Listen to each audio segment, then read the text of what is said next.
हाय, अगर हम आज कुछ ऐसी कंपनीज को देखें जिन्होंने लास्ट के 10 सालों में सबसे ज़्यादा रिटर्न्स बनाए हैं, तो उसमें हमें Bajaj finance, Bajaj Finserv, Berger paint, Eicher motors, Britannia industries and Pidilite industries जैसी कंपनीज देखने को मिलेंगी। अगर हम कॉमन रीजंस को फाइंड आउट करने की कोशिश करें कि आखिरकार क्यों इन कंपनीज ने मैसिव रिटर्न्स बनाकर दिए हैं, जो मेजर रीजन हमें देखने को मिलेगा वो यही कि ये कंपनीज जो भी प्रोडक्ट एंड सर्विसेज बनाती है, पब्लिक को वो पसंद आती रही through out the period. I know कि काफी सारे व्यूअर्स ये सोच रहे होंगे कि आखिरकार कितने वीडियोस में इस पॉइंट को बोलोगे, तो मैं बताना चाहता हूं कि मे बी नेक्स्ट कई सारे वीडियोस में, क्योंकि मैं श्योरिटी के साथ कह सकता हूं कि अगर सिलेक्शन क्राइटेरिया में हम acceptance of product and services को टॉप प्रायोरिटी देंगे तो स्टॉक सिलेक्शन हमारी गलत नहीं होगी। उसके बाद वैल्यूएशन एंड बाकी के एस्पेक्ट्स आ जाते हैं। फ्रेंड्स, इन दो कंपनीज को आज हम डिस्कस करने वाले हैं। एज अ डिस्क्लेमर, ये मेरे पोर्टफोलियो का ऑलरेडी हिस्सा है, इसलिए मेरे ओपिनियन आपको थोड़े वाइज्ड लग सकते हैं। तो कैपिटल एंड गेन्स में मैं सुशील देवल आपको ये बताने की कोशिश करूंगा कि क्यों ये दो कंपनीज अपनी इंडस्ट्री में सबसे फास्ट पेस पर ग्रो कर सकती हैं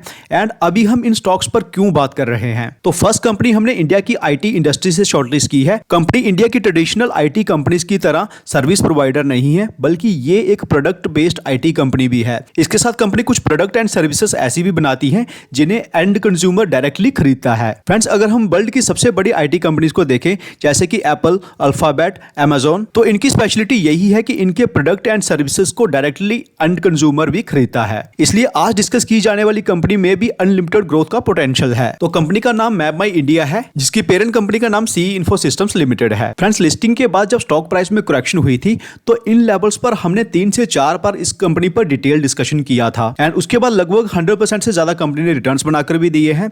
लेकिन हाल ही में हुई कुछ गिरावट के कारण कंपनी के स्टॉक प्राइस में अप्रोक्सीमेट 23% के अराउंड करेक्शन हुई है। तो क्या हम इस करेक्शन को एज ए अपॉर्चुनिटी यूज कर सकते हैं? तो ऑफकोर्स इसका एस्टिमेट सबसे पहले हम कंपनी की प्रोडक्ट एंड सर्विसेज से ही लगा सकते हैं, जिन्हें हम कई बार वीडियो में डिस्कस कर चुके हैं। कंपनी जिन भी वर्टिकल्स में ऑपरेट करती है उनमें मैसिव ग्रोथ हो रही है एंड इंडिया में ऐसा कोई भी प्लेयर नहीं है जो इसे टफ कंपटीशन दे पा रहा हो। इनफैक्ट कंपनी का जो मैपल ऐप है वो गूगल मैप्स के बाद सबसे ज्यादा यूज होने वाला एप्लीकेशन है इंडिया में। उसके बाद कंपनी एनकेएस मोबिलिटी में एक्सपर्टाइज रखती है, जिसका मतलब है navigation and connected autonomous shared electric mobility. And इस इंडस्ट्री में कंपनी के पास जो कस्टमर्स हैं वो आपकी स्क्रीन पर हैं। उसके बाद कंपनी का ड्रोन सेगमेंट भी काफी फास्ट पेस पर ग्रो कर सकता है।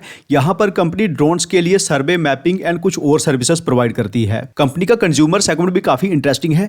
यहां पर कंपनी डायरेक्टली अपने प्रोडक्ट एंड सर्विसेज को एंड कंज्यूमर को बेचती है, जिसमें मैपल ऐप के साथ कुछ मैपल गैजेट्स भी हैं। एंड सारे प्रोडक्ट्स को जब मैं स्क्रीन को स्लोली स्क्रॉल कर रहा हूं, आप यहां पर देख सकते हैं। फ्रेंड्स, ये सारे के सारे वर्टिकल्स ऐसे हैं, यहां ग्रोथ का इमेंस स्कोप है। अभी तक तो कंपनी ने अच्छा परफॉर्म किया ही है, जिसका एस्टिमेट हमें कंपनी की सेल्स ग्रोथ एंड कंपनी के प्रॉफिट ग्रोथ से मिल ही जाता है। एंड उसके बाद कंपनी के सारे फाइनेंशियल मैट्रिक्स भी एक्सीलेंट है, चाहे कंपनी का रिटर्न ऑन कैपिटल एम्प्लॉयड हो, रिटर्न ऑन इक्विटी हो, कंपनी डेट फ्री है। एंड उसके बाद कंपनी के ऑपरेटिंग प्रॉफिट मार्जिन्स भी जबरदस्त हैं। लेकिन आने वाले 5 से 6 सालों में कंपनी की परफॉर्मेंस कैसे रह सकती है, उसके लिए हम कंपनी का 5 ईयर प्लान देख लेते हैं। फ्रेंड्स, यहाँ पर आपकी स्क्रीन में फाइनेंशियल ईयर 27 एंड फाइनेंशियल 28 के ग्रोथ के एस्टिमेट्स हैं। यहाँ पर इस इंडस्ट्री के अलग अलग वर्टिकल्स कैसे ग्रो कर सकते हैं, उनके ग्रोथ के एस्टिमेट्स हैं, जैसे कि auto OEM, corporate, government and mobility. And map my India अपने अलग अलग वर्टिकल्स में कितना ग्रो कर सकती है बाय फाइनेंशियल ईयर 27 एंड 28, वो आपको यहां पर देखने को मिल जाएगा। यहां ऑटो ओईएम में 3x की ग्रोथ हो सकती है,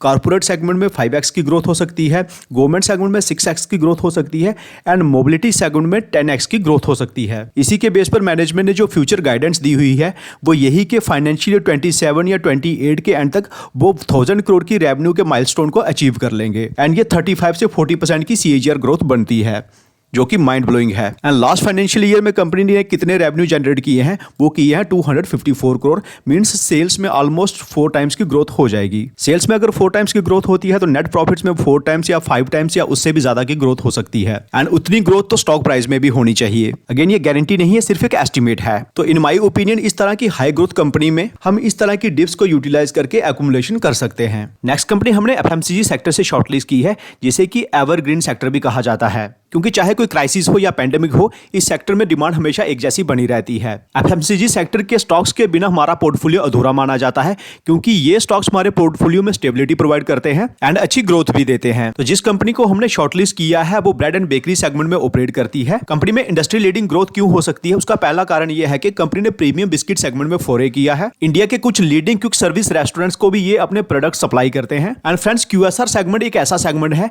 जो इंडिया में काफी फास्ट पेस पर ग्रो कर रहा है, दैट इज 20 to 25% CAGR। तो ये कंपनी हमारे पोर्टफोलियो में क्यूएसआर की प्रॉक्सी का काम करेगी। कंपनी का नाम Mrs Bector food specialities limited है। फर्स्ट टाइम स्टॉक पर डिस्कशन हमने 11 जून को किया था एंड उसके बाद स्टॉक प्राइस में हमें अच्छी खासी अपसाइड देखने को मिला था, दैट इज अप्रोक्सीमेट 78%। लेकिन अपने हाई से कुछ करेक्शन भी हुई है एंड वो कितनी हुई है वो यहां पर देख लेते हैं।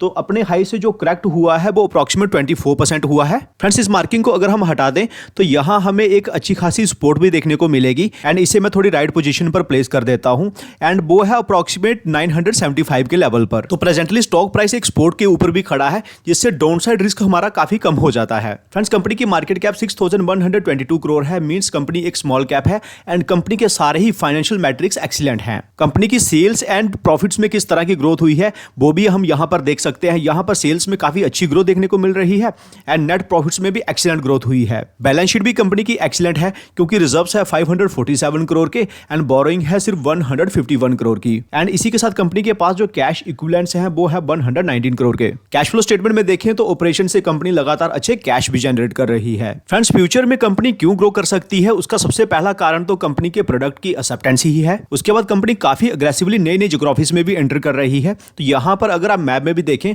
तो ये जो ब्लू एरिया है यहां पर कंपनी की प्रेजेंस ऑलरेडी है। इसमें जो मेजर प्रेजेंस है वो कंपनी की दिल्ली एंड उसके आसपास के एरियाज में है। कंपनी का एक्सपेंशन जो अंडर प्रोग्रेस है वो भी देखना बहुत ज्यादा जरूरी होगा, जिससे हमें यह पता चलेगा कि अगले 1 से 1.5 साल में कंपनी की रेवेन्यू में क्या चेंजेस आने वाली हैं। कंपनी के एक्सपेंशन प्रोजेक्ट्स को देखें तो राजपुरा में कंपनी ने 2 बिस्किट लाइन सेटअप कर भी दी है एंड उसके बाद 2 और नई बिस्किट लाइन सेटअप की जा रही हैं, जो कि इसी फाइनेंशियल ईयर के फर्स्ट हाफ में कंप्लीट हो सकती हैं। उसके बाद कोलकाता में कंपनी एक नया बेकरी यूनिट सेटअप कर रही है एंड ये यूनिट भी इसी फाइनेंशियल ईयर में रेडी हो जाएगा। उसके बाद मध्य प्रदेश में भी कंपनी एक नई बिस्किट लाइन सेटअप कर रही है एंड ये प्लांट भी इसी फाइनेंशियल ईयर में रेडी हो जाएगा। मुंबई में कंपनी जो बेकरी प्लांट सेटअप कर रही है इसकी कमीशनिंग भी इसी फाइनेंशियल ईयर में हो जाएगी। तो इन एक्सपेंशन प्रोजेक्ट्स के कंप्लीट होने के बाद कंपनी की रेवेन्यू एंड नेट प्रॉफिट्स में अच्छी ग्रोथ देखने को मिल सकती है। फ्रेंड्स, ये काफी डिफिकल्ट होता है कि किसी अच्छी कंपनी में आपको जितनी रिक्वायर्ड क्वांटिटीज है वो सारी की सारी लोअर लेवल्स पर एक्युमुलेट कर पाए। तो इसके लिए हमें क्या करना होता है कि इस तरह की जो डिप्स मिलती है